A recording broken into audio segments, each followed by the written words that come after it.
যেদিন আমি ডিরেক্টর পদে প্রমোশন পেলাম, আমার স্বামী ঠোঁটের কোন এক নিষ্ঠুর হাসি ঝুলিয়ে বলেছিল, তোমার ক্যারিয়ার আমার কাছে কিছুই না, কাল আমার মা আর বোন এসে এখানে থাকবে আর তুমি তাদের সেবা করবে। আমি তখন কিছুই বলিনি, শুধু হালকা হাসলাম। কিন্তু যখন সে তাদের নিয়ে বাসায় এলো, দরজা খুলে থমকে গেল, চোখ বড় বড় করে তাকিয়ে চিৎকার করে উঠলো আর বলল, এটা তুমি কি করেছো? আমি শান্ত গলায় বলেছিলাম, কিছুই না, শুধু তোমাদের প্রত্যেককে নিজের ঠিক জায়গায় বসিয়ে দিয়েছি। সেই রাতে আমার স্বামী পুরো পৃথিবী ভেঙে পড়েছিল।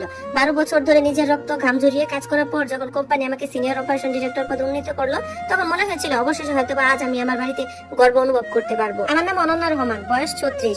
এই 12টা বছর ধরে আমি আমার স্বামীর বিদ্রোহ, কটাক্ষ এগুলো সহ্য করেছি। যখনই কোনো কাজের জন্য আমি একটু বেশি সময় দিতাম, তখন সে আমাকে বলতো যে একজন নারী উপার্জন করতে পারে, বড় বড় পদেও যেতে পারে, কিন্তু তার আসল দায়িত্ব কখনো ভুলে গেলে চলবে না। স্বামীর পরিবারকে সেবা করে তার মূল দায়িত্ব। তবুও সেদিন রাতে আমি বিশ্বাস করতে চেয়েছিলাম এই সুখবরটা হয়তো বা কিছু বদলাবে। আমি নিজের হাতে রান্না করলাম আর তার অপেক্ষায় বসে রইলাম। রাশেদ বাসায় ঢুকে চাবিটা টেবিলে ছুঁড়ে রাখলো। আমি ডিরেক্টর শব্দটা বলতে সে ভ্রুকুচকে ব্যঙ্গ করে হাসলো আর বলল, তাতে কি? জ্যাকেট খুলতে খুলতে সে আবার বলল, তোমার চাকরিটা কিন্তু আমার কাছে কিছুই না, কাল আমার মা আর বোন এখানে এসে থাকবে, তুমি তাদের দেখাশোনা করবে, ওইটাই আসল ব্যাপার।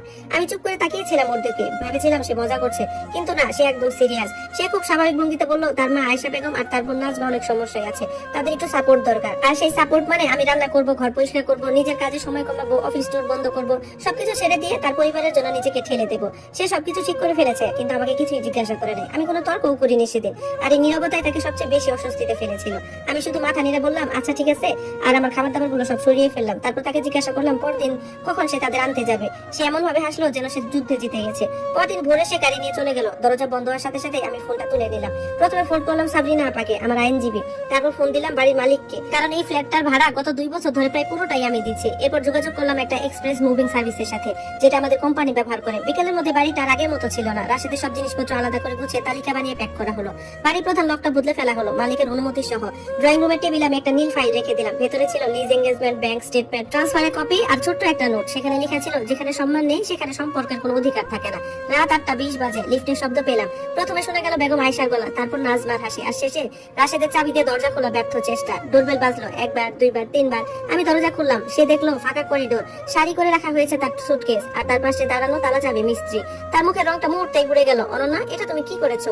আমি শান্ত চোখে তাকে তাকিয়ে বললাম, কিছুই না, শুধু তোমাদের নিজেদের জায়গায় ফিরিয়ে দিয়েছি। সেই মুহূর্তে তার সব অহংকার, সব দম্ভ, সবকিছু ভেঙে পড়ছিল, আর আমি প্রথমবারের মতো সত্যিকারের মুক্তি অনুভব করছিলাম। লিফটের সামনে দাঁড়িয়ে থাকা 3 জন মানুষ, রাশেদ, তার মা আর তার বোন, কিছুক্ষণ যেন বুঝতেই পারছিল না যে ঠিক কি হয়েছে। করিডোরে সাদা আলোতে সবকিছু অস্বাভাবিক পরিষ্কার লাগছিল, যেন কোনো নাটকের শেষ দৃশ্য চলছে। আর তারা হঠাৎ বুঝতে পারছে তারা আর মূল চরিত্র না। রাশেদ প্রথমে কিছু বলতে পারছিল না, তার চোখ বারবার দরজার দিকে আবার সুটকেস গুলোর দিকে ঘুরে যাচ্ছিল। এইসব নাটক বন্ধ করো অনন্যা। শেষমেশ দাঁতে দাঁত চেপে বলল, দরজাটা খুলো, এটা আমার বাসা। আমি ধীরে মাথা নাড়ালাম আর বললাম, না রাশেদ, এটা আমার বাসা, অন্তত গত 2 বছর ধরে। সে যেন কথাটা বিশ্বাসই করতে পারছিল না। তুমি কি বলতে চাইছো? আমি দরজা পাশে রাখা নীল ফাইলটা তার হাতে দিলাম। এখানে সব কাগজপত্র আছে, ভাড়া, টাকা, বিল, ট্রান্সফার সব আমার অ্যাকাউন্ট থেকে গেছে। এই বাড়িতে তোমার অবদান প্রায় শূন্য। তার হাত কাঁপছিল, রাগে না অপমানে সেটা বোঝা কঠিন ছিল। পেছন থেকে বেগম আয়েশা তীক্ষ্ণ গলায় বললেন, এইভাবে স্বামীকে রাস্তায় নামিয়ে দেওয়া মেয়েদের আমরা কি বলি জানো? আমি তার দিকে তাকালাম, চোখে কোনো রাগ ছিল না, শুধু স্থিরতা ছিল। আমি বললাম, হ্যাঁ জানি, আর এটাও জানি যে ওই মেয়েদেরকে সম্মান রক্ষা করতে শেখা মানুষ বলা হয়। নাজমা বেগম কিছু বলতে গিয়েও থেমে গেল। পরিস্থিতি তার কল্পনার বাইরে চলে গেছে, এটা স্পষ্ট। রাশেদ এবার এক পা এগিয়ে এলো। তুমি কি ভাবছো এসব করে তুমি জিতে গেছো? আমি হালকা করে হাসলাম আর বললাম, এটা জেতা হারার বিষয় না, আর এটা সীমা টানার বিষয়। একটু থেমে যোগ করলাম, আর আমি অনেক দেরিতে হলেও সেটা টেনেছি। পরবর্তী কয়েক সপ্তাহ ছিল নিঃশব্দ, কিন্তু আমার জীবন পরিবর্তনের সময়। ডিভোর্সের কাগজপত্রগুলো খুব দ্রুত এগিয়ে গেল। রাশেদ প্রথমে লড়াই করার চেষ্টা করছিল, কিন্তু প্রমাণ, ডকুমেন্ট আর বাস্তবতার সামনে তার যুক্তি খুব একটা টিকলো না। শেষ পর্যন্ত সে ক্লান্ত হয়ে পড়লো। আমি কোনো প্রতিশোধ নেইনি, কোনো নাটকও করিনি, শুধু আমার জায়গাটা ফিরিয়ে নিয়েছি। 6 মাস পরে একটা বড় কনফারেন্স রুমে দাঁড়িয়ে আমি প্রেজেন্টেশন দিচ্ছিলাম।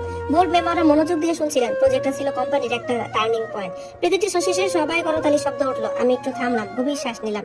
মনে পড়লো সেই রাতের কথা, যেদিন কেউ আমার সাফল্যকে তুচ্ছ করেছিল। আজ আর কেউ সেটা করতে পারে না। সেদিন সন্ধ্যায় আমি বাড়িতে ফিরে দরজা খুললাম। নীরব, পরিবারটি নিজের মতো করে সাজানো একটা জায়গা। কেউ আমাকে এখানে নির্দেশ দিচ্ছে না, কেউ আমার মূল্য কমিয়েও দিচ্ছে না। আমি আয়নার সামনে দাঁড়ালাম, নিজের চোখের দিকে তাকিয়ে ধীরে ধীরে বললাম, এটাই তোমার জায়গা অনন্যা। বাইরের শহর তখন নিজের মতো ব্যস্ত, গাড়ির আলো, মানুষের কোলাহল, দূরের সাইরেন, সবকিছুর মাঝেও আমি অদ্ভুত শান্তি অনুভব করছিলাম। কারণ এবার আমি কারো ছায়া না, আমি নিজেই আমার গল্পের কেন্দ্র। আর এই গল্প শেষ নয়, এটা একটা নতুন শুরু। ধন্যবাদ সবাইকে। গল্পটি কেমন লাগলো সবাই জানাবেন, আর এরকম সুন্দর সুন্দর গল্প পেতে চাইলে অবশ্যই সবাই পেজে লাইক, কমেন্ট করে পাশে থাকবেন।